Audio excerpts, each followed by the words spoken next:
Ketika saat itu, surabi hanya disajikan ketika ada perayaan atau acara besar saja. Bayangkan sama teman-teman gimana spesialnya kue surabi ini pada zaman dulu.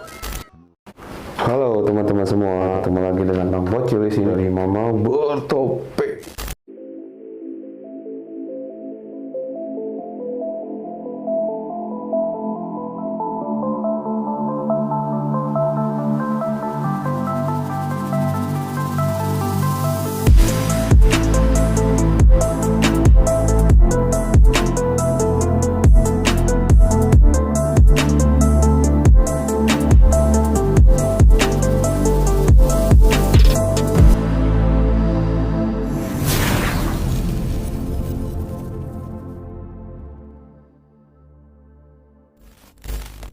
Jadi buat teman-teman yang baru bergabung di sini, follow, subscribe nih channel Mama Bertopeng. Selamat bergabung dan semoga kalian semua dalam keadaan sehat walafiat. Nah, buat teman-teman yang sudah follow, mungkin lihat ya kemarin Kang Mamang, Mang Eza ngebahas tentang video konspirasi. Buat yang belum lihat, cepet deh buruan lihat. Mang Bocil sendiri malam ini mungkin akan lebih bahas ke makanan atau kuliner favorit Mang Bocil. Jadi dari kecil sampai sekarang Mang Bocil tuh suka banget nih sama yang namanya surabi. Ya mungkin kalian juga lah ada teman-teman semua di rumah dimanapun berada yang suka sama surabi. Tapi sampai saat ini belum tahu kenapa nih namanya bisa surabi. Berasal dari mana Mang? Gimana sejarahnya nih? Ya udah deh kita langsung bahas aja nggak salah lama-lama. Ya perlu teman-teman tahu surabi ini sudah ada sejak tahun 1923 dulu. Wah berarti lama juga ya. Bisa dibilang sekarang kan 2022, tahun depan 2023, berarti tahun depan tuh udah masuk umur yang 100 tahun. Wih, kayaknya kita harus mengucapkan terima kasih banyak nih. Surabi udah nemenin bahasa Indonesia lebih dari, hampir mau 100 tahun ya teman-teman. Kita langsung bahas mendalam aja ya, apa surabi itu dan dari mana asalnya. Oke. Nah, surabi itu merupakan makanan asli Indonesia. Orang-orang lebih tahunya sih makanan asli dari Bandung, Jawa Barat. Ada juga sih sumber lain ya yang mengatakan bahwa surabi ini tuh merupakan makanan perpaduan antara budaya Indonesia dan budaya Belanda zaman kolonial dulu gitu ya. Dan juga nih ada lagi salah satu pakar kuliner terkenal kita nih, sudah almarhum kebetulan Bapak Bonawinarno. Beliau mengatakan bahwa surabi ini merupakan perpaduan antara makanan India dan makanan Belanda. Kenapa sih ya harus ada pengaruh Belanda? Karena setelah Mamang baca-baca, surabi ini bentuknya mirip dengan pancake yang berasal dari Belanda. Mungkin kalau pancake kan lebih lebar sih ya, lebih lebar bentuknya. Nah kalau surabi itu bentuknya lebih kecil, tapi agak mirip dengan pancake. Karena itu juga mengapa surabi disebut perpaduan antara Indonesia dan Belanda ya teman-teman ya. Ya kalau dari bahan sih beda-beda tipis ya, sama-sama dari tepung, cuma kalau pancake menggunakan telur dan surabi itu menggunakan tepung terigu atau tepung beras. Nggak beda-beda jauh lah. Surabi itu sendiri sudah jadi makanan tradisional yang digemari sejak dulu. Cuman bedanya dengan zaman sekarang. Kalau zaman sekarang kan mungkin karena terus zaman kayak surabi itu udah jadi makanan yang bisa dibilang, maaf ya ini bukan gimana, mungkin disebut makanan yang kalah kelas ya dengan makanan-makanan yang sudah ada di zaman sekarang. Cuman yang perlu teman-teman tahu, zaman dulu disajikan seperti mungkin kondangan, hitangan, atau mungkin menang arisan ya, yang nggak tahu sih dulu udah ada arisan atau belum. Cuman ketika saat itu surabi hanya disajikan ketika ada perayaan atau acara besar saja. Bayangkan sama teman-teman gimana spesialnya kue surabi ini pada zaman dulu. Ya terlepas dari surabi ini berasal dari Belanda, dari India, ataupun dari mana ya, surabi ini tuh dari dulu sampai sekarang pembuatannya masih tradisional, yaitu menggunakan tungku dan tanah liat. Nah tadi kan udah bahas ya dari mana atau sejarahnya dan tahunnya. Nah sekarang dari namanya sendiri nih, makan surabi tahu nggak surabi itu artinya apa, dari bahasa apa? Abang coba jelasin ya buat kalian. Jadi surabi itu ada dua versi sih, yang satu dari bahasa Jawa dan yang satu dari bahasa Sunda. Memang bahas dulu yang Sunda ya. Menurut sumber yang mau baca, surabi di bahasa Sunda itu merupakan resapan dari kata sura yang berarti besar. Nah Mamang sendiri sih nggak tahu ya yang maksudnya besar tuh besar gimana ya, nggak tahu, cuman yang jelas pengertiannya seperti itu. Dan untuk yang dari bahasa Jawa, rabi itu dari kata rabi yang berarti kawin.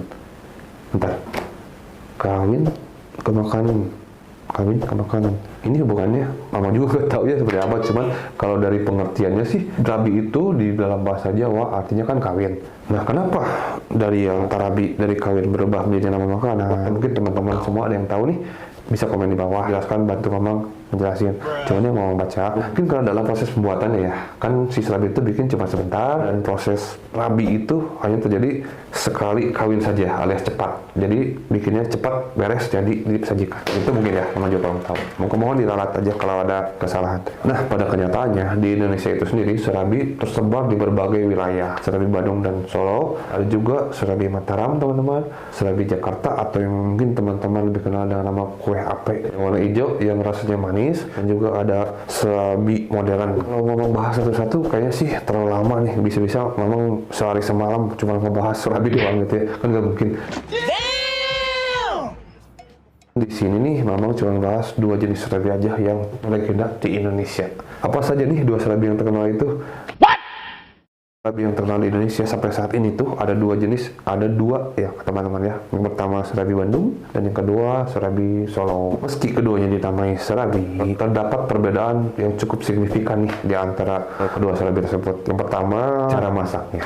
Jika serabi Bandung dibuat menggunakan tungku dari tanah liat, serabi Solo tuh dibikinnya menggunakan wajan, teman-teman. Tahu kan wajan? Katel-katel. Ya, katel. Dan yang kedua tuh dalam hal bahan serabi Bandung tuh lebih ke apa ya, karena rasanya gurih. Serabi Bandung terbuat dari bahan tepung. Nah, sedangkan serabi Solo selain tepung juga bisa menggunakan tepung beras dan santan. Jadi lebih gimana ya? Lebih asin-asin gitu. Juga ya seperti teman-teman tahu kan, santan nggak bisa dibesokin ya. Makanya kenapa serabi Solo itu hanya bisa bertahan sampai 1 kali 24 jam. Buat kalian yang berasal dari Bandung, tentu udah tahu ya serabi yang terkenal di Bandung. Salah satunya memang coba sebutin ya, yang berasal dari Cihapit. Nanti barangkali teman-teman ada dari mana nih, dari Papua, dari Aceh, dari mana main ke Bandung, bisa hubungi Mamang ajak deh ke serabi di Cihapit atau di serabi di Hanghai.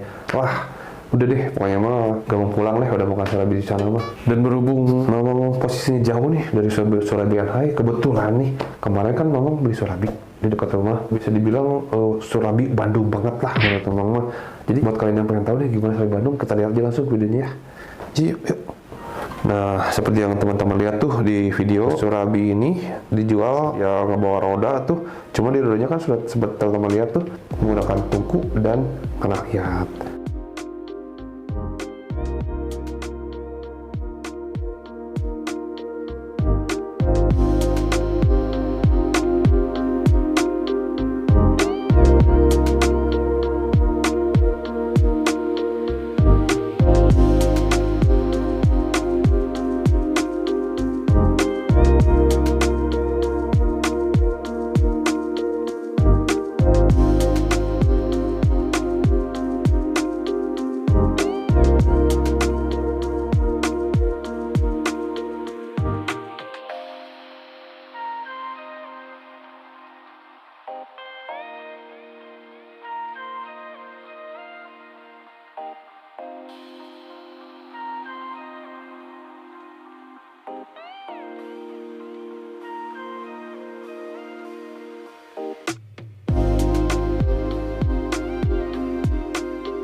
Nah, itu sekilas ya gambaran gimana cara membuat penyajian serabi Bandung yang Mamang tadi bahas. Nah, yang kedua nih, serabi dari Solo atau yang lebih dikenal dengan nama serabi Noto Suman.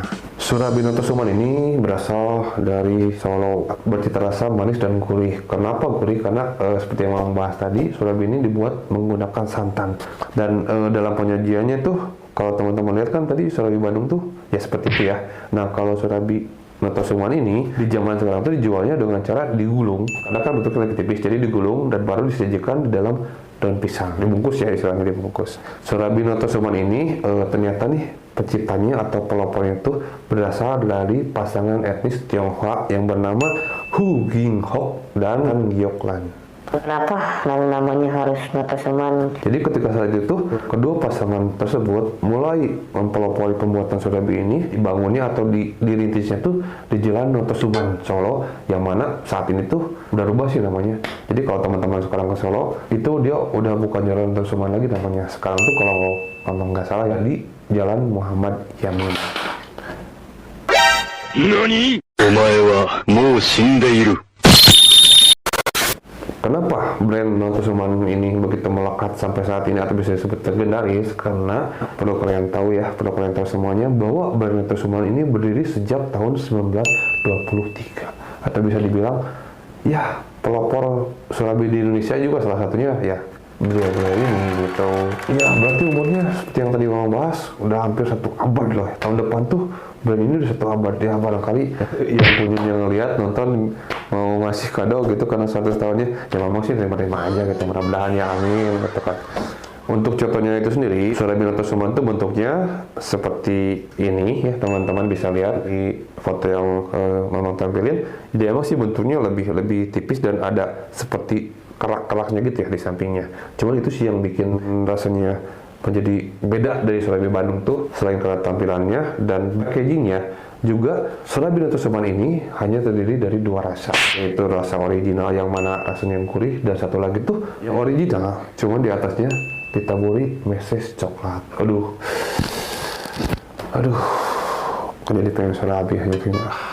Dan yang uniknya ya, surabi Notosuman ini di Jalan Muhammad Yamin ada mempunyai 2 kios. Yang satu kepunyaannya Nyonya Lydia dan yang satu lagi kepunyaan Nyonya Handayani. Loh, kenapa nih Mam? Kok bisa ada 2 gitu? Kenapa namanya sama nih? Apa nggak jadi ribut atau gimana? Setelah Mam telusuri, Nyonya Lydia dan Nyonya Handayani ini adalah saudara adik kakak. Jadi Nyonya Handayani dan Nyonya Lydia ini merupakan keturunan dari perintis surabi Notosuman itu sendiri. Mereka meneruskan usaha keluarganya di situ. Oh ya nih, ada satu hal lagi yang perlu teman-teman tahu. Ketika itu ya, surabi Notosuman ini kesannya tuh awalnya dibuat seperti tidak sengaja gitu ya teman-teman. Tidak sengajanya bagaimana? Jadi nih saat itu tetangga Nyonya Huginho meminta nih beliau untuk dibuatkan kue apem karena si tetangga itu mau mengadakan acara hajatan. Akhirnya dibikinilah oleh Nyonya Huginho itu si kue apem itu tuh jadi akhirnya laku keras.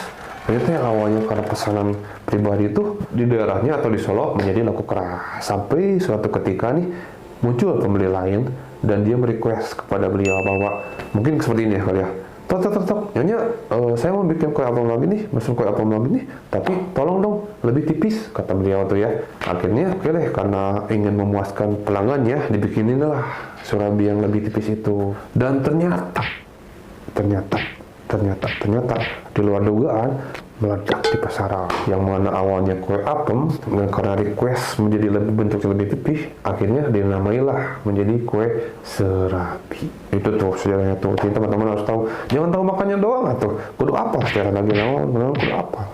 Dan mungkin itu sih sekilas singkat yang bisa memang jelasin ke teman-teman semua tentang sejarah surabi, awal mula surabi bisa ada di Indonesia, penambangannya dari bahasa mana sampai ke jenis dan surabi yang melegenda di Indonesia. Ya pesan dari Mamang sih, emang sih saat ini di zaman yang serba modern ini tuh surabi kesannya sudah disebut makanan yang tertinggal ya. Tapi kalau kita lihat di sisi lain, surabi ini tuh makanan yang sudah berumur lama dan melewati banyak peradaban, atau mungkin ya dari umur aja udah kelihatan kan lebih tua dari kalian tuh. Kalian ini masih bocil ini ngapain ini. Jadi jangan coba-coba meremehkan surabi ya, si mungil tapi nikmat itu. Ya itu aja sih. Jadi walaupun di zaman sekarang makanan yang hype banyak sekali itu seperti kue anu, si surabi ini masih bisa bertahan nih bahkan tahun depan sampai ke 1 abadnya. Jadi Mamang pribadi mengajak ke teman-teman semua, ayolah kita lestarikan nih makanan tradisional ini. Karena jangan sampai nih nanti anak cucu kita nggak tahu nih, nggak sampai nih ke mereka apa sih surabi itu, apa sih, nanti dikiranya makanan purba, kan nggak lucu teman-teman. Jadi ada baiknya kita dari sekarang ikut menjaga kelestariannya gitu. Itu sih pesan yang memang untuk teman semua agar kita menjaga kelestarian makanan tradisional Indonesia, yang mana salah satunya adalah surabi. Cukup sekian sih info dari Mamang, semoga bermanfaat untuk kita semua. Dan jangan lupa ya buat teman-teman semua like, comment, and subscribe. Plus subscribe-nya tuh 1000 kali ya biar kalian puas, Mamang juga puas. Saya pucet terus sebelum ngechat terus mencet aja pokoknya. Terima kasih, Mamang tunggu serepinnya. Assalamualaikum.